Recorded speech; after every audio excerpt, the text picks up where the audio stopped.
Will that kid ever stop bouncing that basketball? Do I want a pair of gold sneakers? And is there something weird about this old guy and the little girl? All this and more on Gory Storytime. Warning. Gory Storytime is a horror movie review show by a son and his dad who thought that letting his 5-year-old watch scary movies was acceptable. If you are offended by horror or talk about blood and gore by a child, or if you don't want horror movies from the 60s through today spoiled, then there is a remote stuck in your couch cushion next to potato chip crumbs. Use it. And of course, parental discretion is advised. Why? You didn't use any. Shut up and start the show.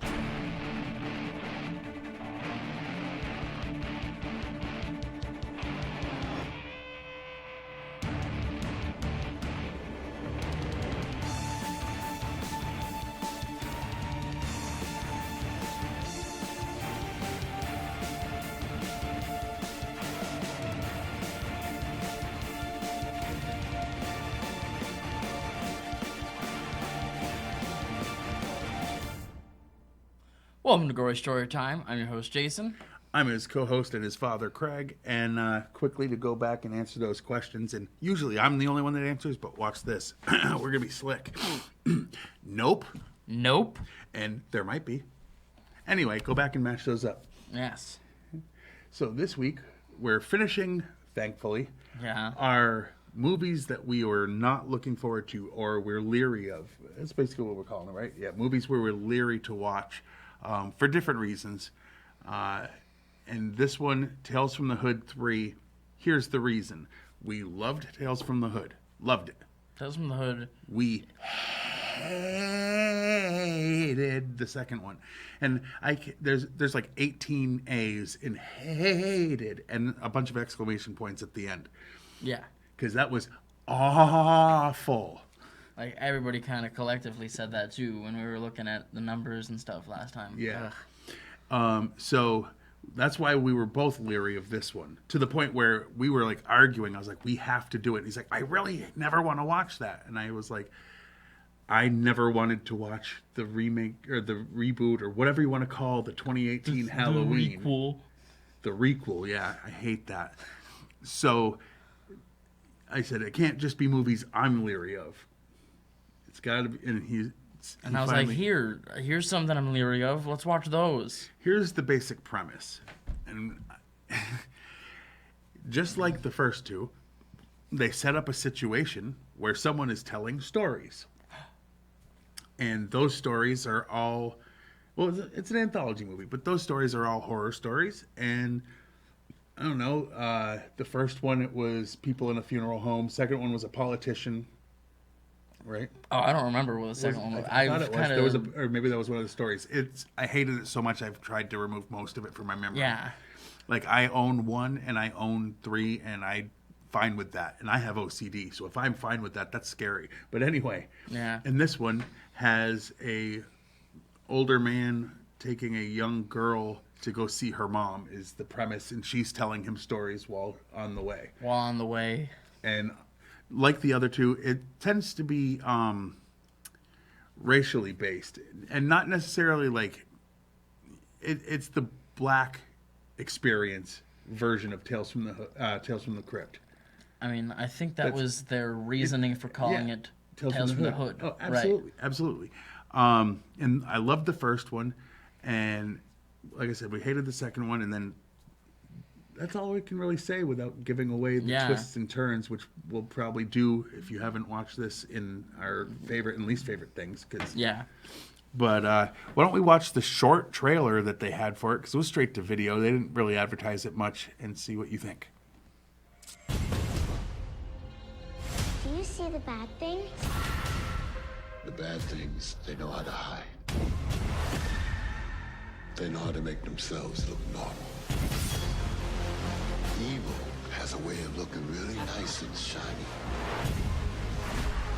On the surface, but it has to.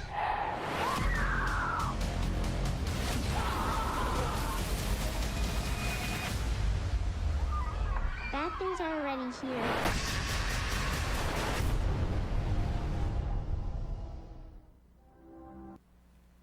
Well, now you don't know what it's about.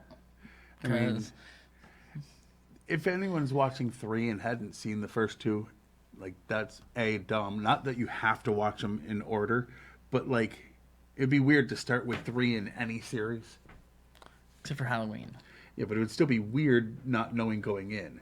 But anyway, Oh, I is there start. anything else you want to say before? And we don't no. start there anyway. No, we don't. No, there's nothing more that I've got to say about that. Okay, I mean that's basically the premise. This girl's telling those stories on her way. But now here's the true premise. Not the premise of the movie, but the premise of our show. A lot of people misunderstand and think that because we love horror, we do this show for our love of horror. And while that's some part of it, the majority is we are kind of prostitutes. Yeah. We want to do anything for money. And we're trying to do it legally, so here's how we do it. We let big corporations tell us what items they have coming up for sale or, products, etc. And we then get a Brinks truck backed up to our house, Yep. and we take all that money, we roll around in it like it's a swimming pool, like Scrooge McDuck, swim through it, and Yes. then we come out here and tell you how great the products actually are. But we're being honest, because these are real products that actually exist. Along with those being real monies that we actually swim on. Yeah. This week, Gory Story Time is brought to you by Education for Racists. We personally believe that all racism is steeped in ignorance and conditioning. That's why we've created a whole system that teaches the reality of mankind to those who lack this understanding. Books, MP3s, and online videos designed to educate. Start with basics like they might look different, but they're still people. Slavery was bad, and the Holocaust did happen. All the way up to our more advanced courses like labels that separate are racist, and the Bible doesn't have any exceptions to love thy neighbor or thou shalt not judge.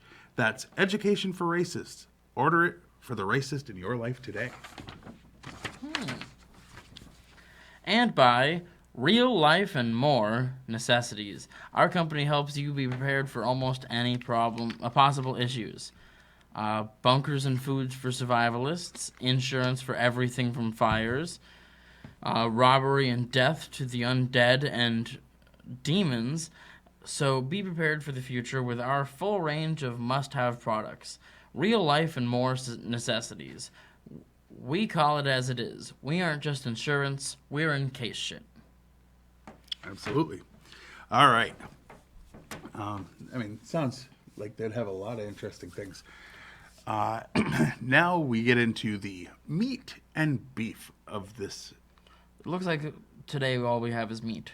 Yeah. So we might as well explain meat and beef for those who haven't been watching for long or aren't, friends of mine binge watching while at home. Shout out to my friend Nikki. We call it meat and beef because he meant to say the meat and potatoes of the show, meaning the main part of the show, and being that he's a blithering idiot, That he is an said, accurate assessment. he said meat and beef instead, and it stuck. Yes. But the behind-the-scenes facts. Now, there weren't a lot of them that we could find. We usually get a lot of them off IMDb. They have a section for trivia. This one, I had to dig a little deeper. So let's get into the meat and beef of this movie. All right.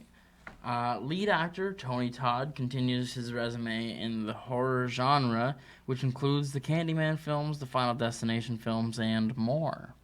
While in a bar together, Tony Todd asked Darren Scott why he had never been in a Tales from the Hood movie. Scott just smiled, but 2 months later, Todd was offered his role in this film. In the first story, when the bad guy looks at his phone, some of the other recent calls are from Andrew Vona, Rusty Cundieff? John Quinn, and Darren Scott, all people who worked on the film. They are the additional editor, director and writer, editor, and director and writer, respectively. The portrait of Marie Benoit Lynn Whitfield's character in the third segment is based on a photograph of Lynn Whitfield from her role in Eve's Bayou.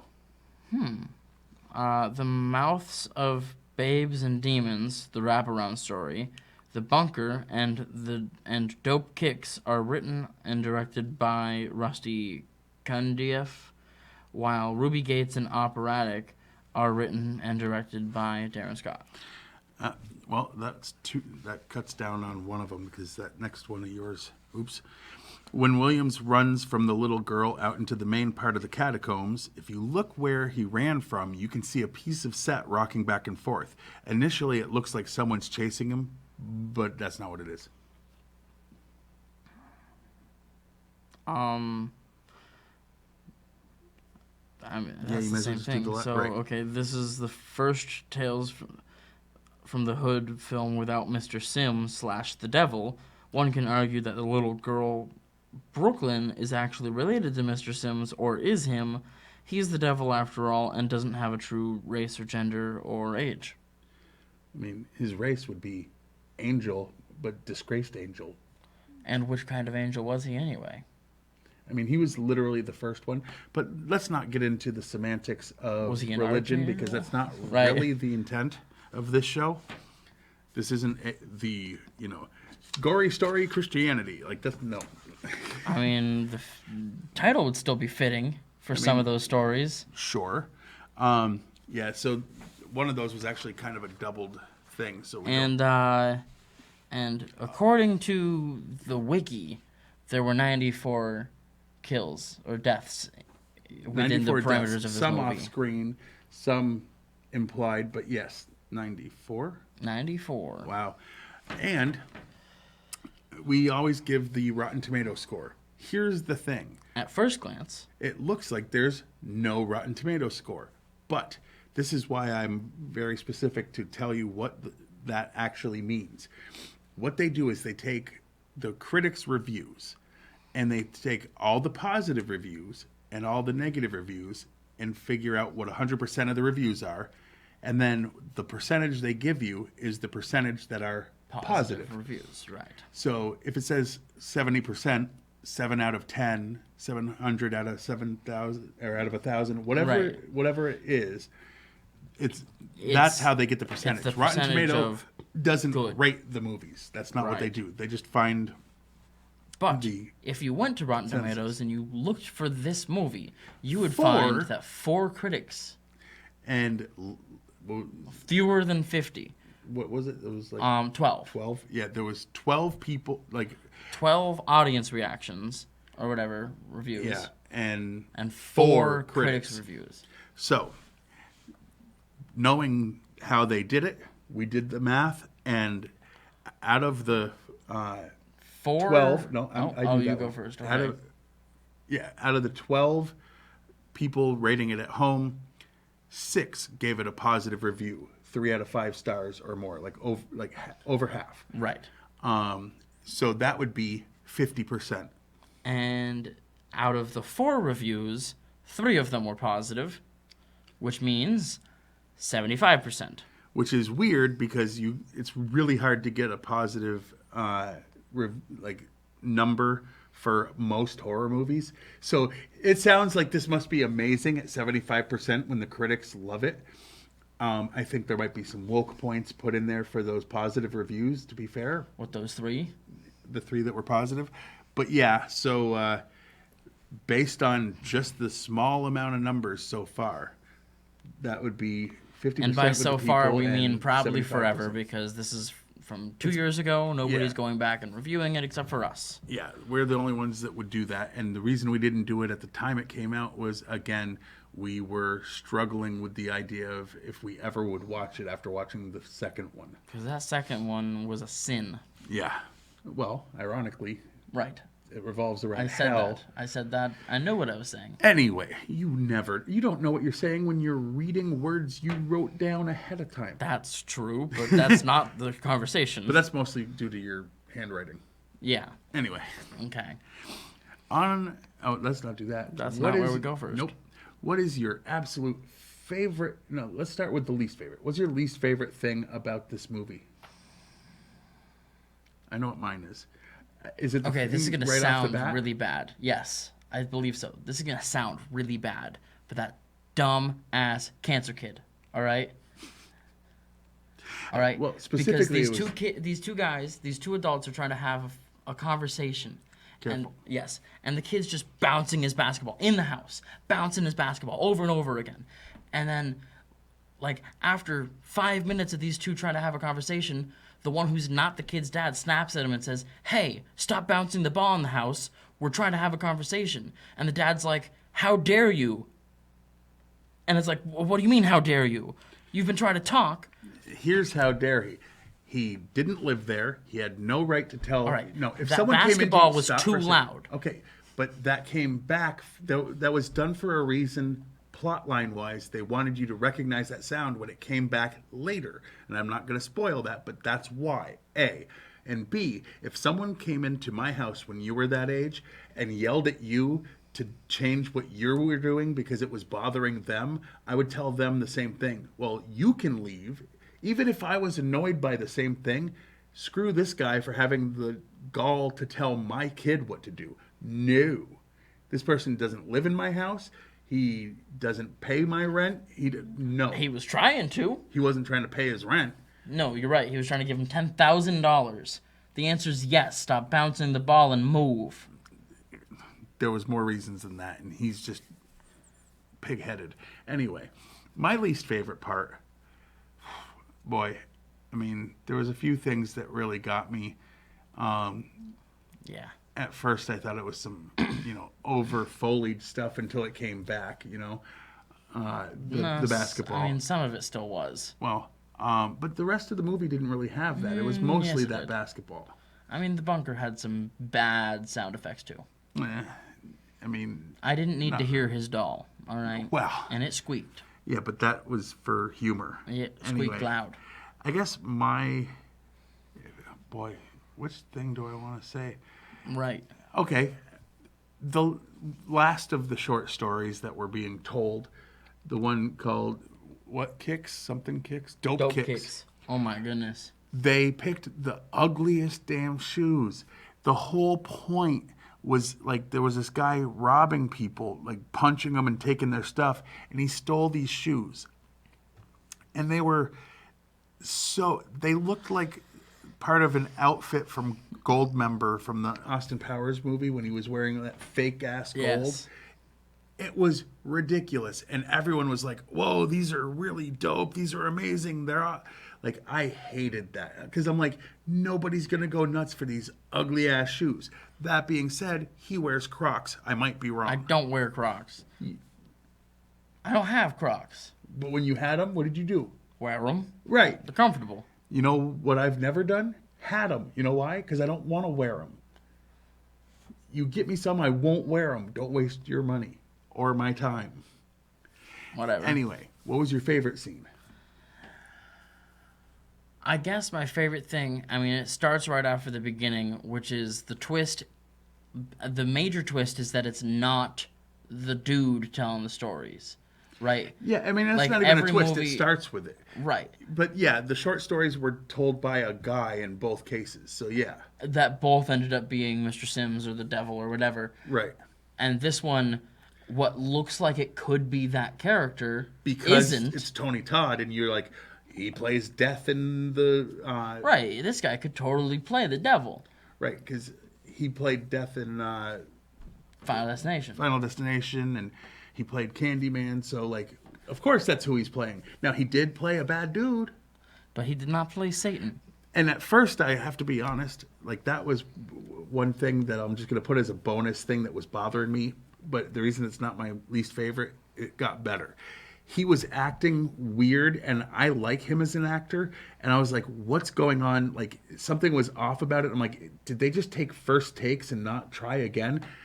It ended up showing that it was intentional. There was a reason he was acting off. And it actually just makes me appreciate him as an actor more. A little, yeah, I get that. You know, and it didn't take till the end for me to figure out something like that was what was happening because of the interstitial parts. Right. But at first I was like, Tony Todd's a better actor than this. He is. He is. He was purposely doing that because Yes. it was supposed to look off. But my favorite thing, I guess, is the fact that,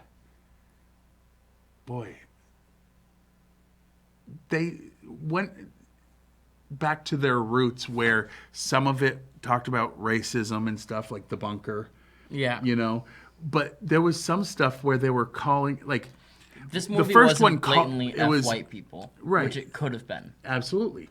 And I think Especially the second coming out one in more 2020. was. But like the first one had some stuff about racism and how evil it is, which I agree. But it also had some stuff where it was like calling out their, the black community for bad Stuff behavior within. that they were doing. And they did that again in this one, and they didn't really seem to do that in the second one. And it's part of the formula that makes it all work together. Part of the issue with the second one was the stories weren't good. The The acting acting wasn't wasn't good. good. The cinematography wasn't good. Well, I mean, the second one, like, if you haven't seen it, that's good.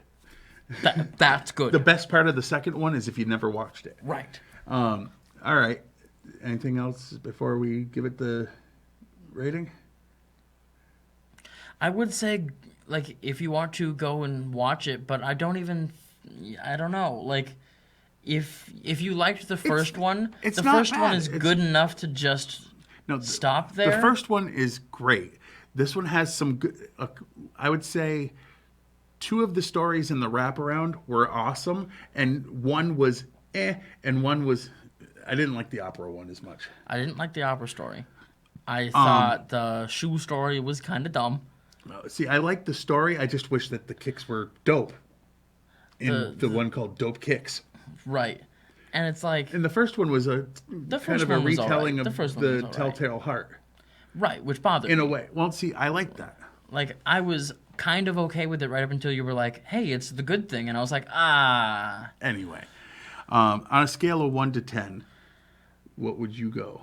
I'm giving this movie a 5. Hey, I guarantee that's more than double what you gave the second one. Probably. I think It's I was less- asking if we could give it a 0. Like that movie was bad. Don't get me wrong. The first one is way better. I like this better than he did. And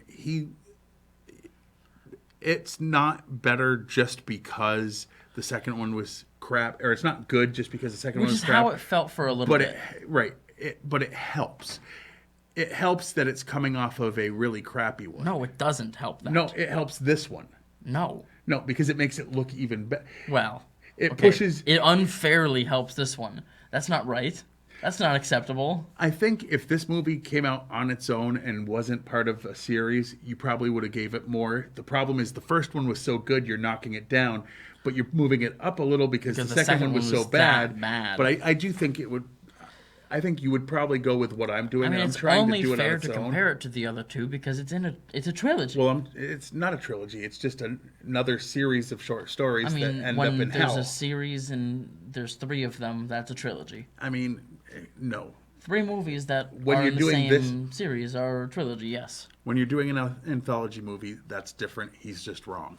But anyway, it is. That's like saying season 1 is a different thing than of Tales from the Crypt.